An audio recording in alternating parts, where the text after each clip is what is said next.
இன்றைக்கி நாம் பார்க்க போகிற கோயில் திருச்செந்தூர். அதாவது தூத்துக்குடியிலேருந்து 30 கிலோமீட்டரும் திருநெல்வேலியிலேருந்து 60 கிலோமீட்டர் தொலைவில் இருக்கத்தான் இந்த திருச்செந்தூர் முருகன் கோவில். இது அறுபடை வீடுகளில் 2ஆம் தலம் கோயில்னு சொல்லுவாங்க.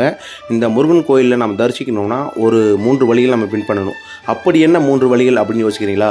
முதல்ல வந்தோடனே இங்கே இருக்கிற நாளி தீர்த்தம் அப்படிங்கிற ஒரு கிணத்துல குளிச்சுட்டு அதுக்கப்புறம் போய் கடலில் குளிக்கணுங்க. கடலில் குளித்ததுக்கப்புறம் பார்த்தீங்கன்னா உங்கள் வசதிக்கேற்ப நீங்கள் எப்படி வேணாலும் குளிச்சுட்டு அதுக்கப்புறம் முதல்ல நம்ம வணங்க வேண்டிய தெய்வம் முருகன் கோவில் மேற்கு பக்கமாக இருக்கிற துண்டுகை விநாயகர் கோவிலை தாங்க நம்ம முதல்ல வணங்கணும். அதுக்கப்புறம் தான் பார்த்திங்கன்னா நம்ம முருகன் சுப்பிரமணியனை சந்திக்கணுங்க. இப்படி இந்த முருகனை நீங்கள் தரிசிக்கணும் அப்படின்னா அதுக்கும் ஒரு குறிப்பிட்ட நாட்கள் இருக்குதுங்க. அப்படி என்ன நாட்கள் அப்படின்னு யோசிச்சிங்கன்னா, புதன்கிழமை இரவு நம்ம பார்த்திங்கன்னா நம்ம திருச்செந்தூர்லேயே நைட்டு தங்கிட்டு அதுக்கப்புறமா காலையில் நான் சொன்னபடி ஸ்டெப் எல்லாம் முடிச்சுட்டு அதுக்கப்புறம் காலையில் வியாழக்கிழமை காலையில் பார்த்தீங்கன்னா உண்மையிலேயே நீங்கள் நினச்ச காரியம் கைகூடும், நீங்கள் நினச்சது எல்லாமே வெற்றி கூடும் அப்படிங்கிறது தான் இந்த திருச்செந்தூர் கோயிலுடைய மிகவும் ஒரு சிறப்பான அம்சங்க. இந்த கோயிலில் இன்னொரு சிறப்பம்சம் இருக்குது. அப்படி என்ன யோசிக்கிறீங்களா? அந்த கோயிலுடைய பிரசாதம். அந்த கோயிலுடைய பிரசாதம் முன்னு காலத்தெல்லாம் பார்த்தீங்கன்னா தினைமாவும் தேனும் கலந்த ஒரு பொட்ட மது அப்படிங்கிற ஒரு பிரசாதம் கோயிலில் கொடுத்துட்ருக்காங்க.